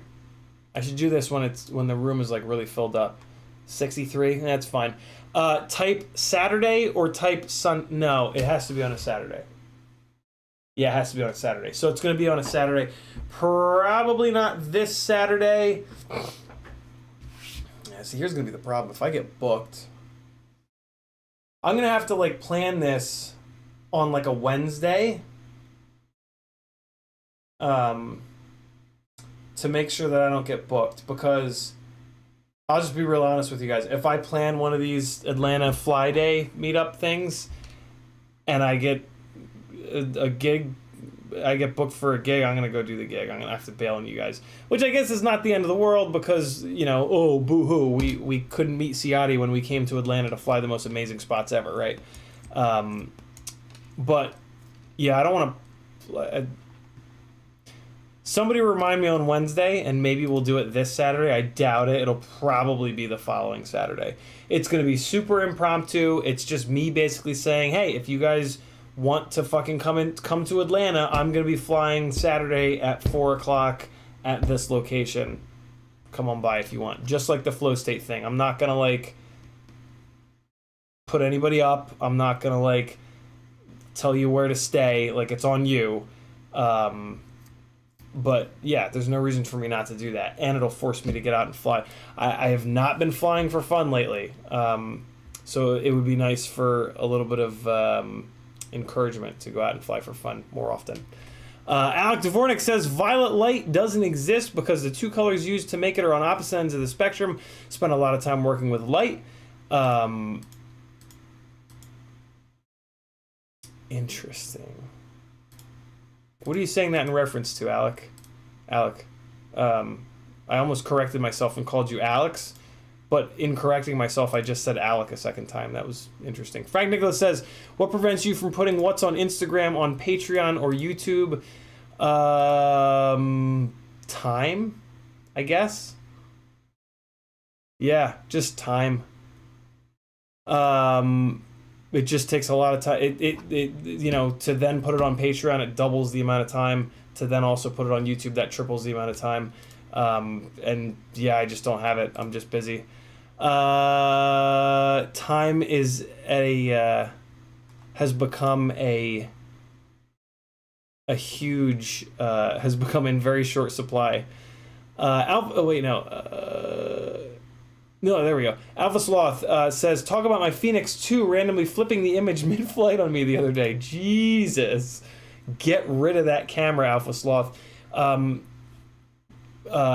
Cameras are very sensitive pieces of kit, and we don't treat our rigs very sensitively, so FPV cameras are disposable. They're going to get the shit kicked out of them. When they start to act up, get it out of there. Get it off of there. Get it just write it off, and get a fresh one on there, because the image flipping upside down mid-flight, if you're flying somewhere fun, could be the end. B-Man says, did you see Rosser's video on BL Heli motor ramp settings on 5-inch to go down way low? What do you think? I haven't, B-Man. I'm super behind on everything. I have not. I've been closed off to the world for 6 days now, so I gotta get caught up on everything.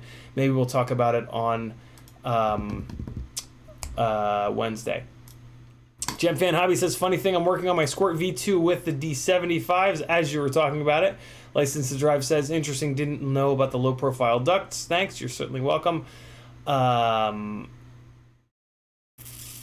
bunch of Fs. Why Fs? Oh, did the stream go down? Well, that's annoying. Somebody said, and we're back.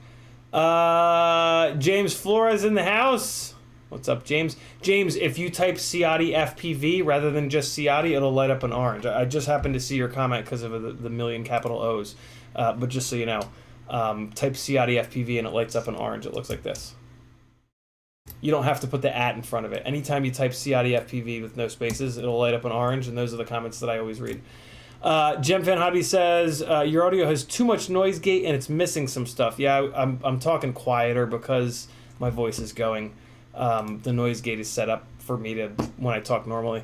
Dauntless says, we can understand you, but it's just kind of Wait, is it all going to hell?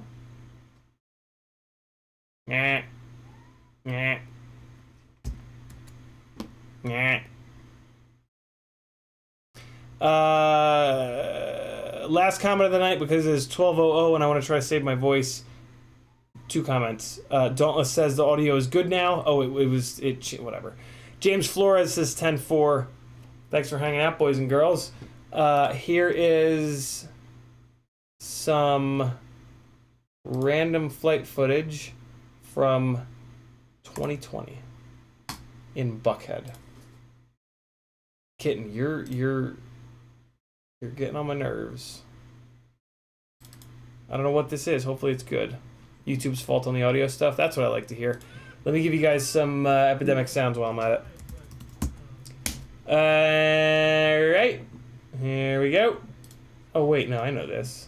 This is, oh, no. This edit, hey, the edit from that day, is coming soon. It's done. I just have to add a little title to it, and it'll be good. Let's go... What was this? Oh, this will be fun. Here you go. This is a random little spot in Alpharetta. Alright. Thanks for hanging out, friends. I love every single one of you. I have missed you. I am glad to be back. Here is your flying for the end of the stream. Later, boys. I'll see you maybe tomorrow, maybe definitely Wednesday. At 8. Bye bye. Love you. Clear out the room, I'm coming through to see what I'm about. Yeah, I got skills, do it for the thrill. I'm on a paper route. Extra, read about it. I'm today's trending topic. I put commas over bullshit. Yeah, I put that on mamas. They tryna block all my blessings. They thought I lost for stepping. I bet on me and my team. ISO is what I'm repping. Put on for the whole city. Yeah, I got them rocking with me. I bet on me and my team. ISO is what I'm repping. Sending emojis, I'm blowing a pack of that OG. Don't be acting like you know me. And if you did, that's the old me. Winter time, rock a cold fleece. Pocket fat, that's obese. Only talking money if it's increased. She give me brain, girl, no teeth. I touch down, bust down. She busted open for a real nigga. Stay tommied up, trying to build it up, trying to count it up, hill figures. Don't be chillin' with no lil niggas. And if I do, I be real with them. Chase a dream, that's a meal ticket. ISO gang, yeah, they still with us. I put it in motion, they got me steady. Thoughts on my mind, it's weighing heavy. Watch how I shine, tell them I'm ready. I'm hitting my stride, let's get to the Fetty. I was just sitting back watching them fold. Racks on me now, yeah, it's looking slow. I hold it down and I got my own. Keeping it grown, we back to the bone. Yeah, flying flashy, ayy, ayy. We too fancy, ayy, ayy. Can't walk past me, ayy, ayy. Right up your alley, wait.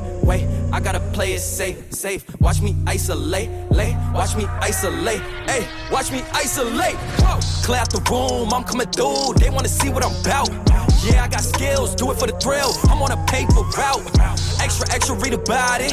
I'm today's trending topic. I put commas over bullshit. Yeah, I put that on mamas. They tryna block all my blessings. They thought I lost for stepping. I bet on me and my team. ISO is what I'm repping. Put on for the whole city. Yeah, I got them rocking with me. I bet on me and my team. ISO is what I'm repping.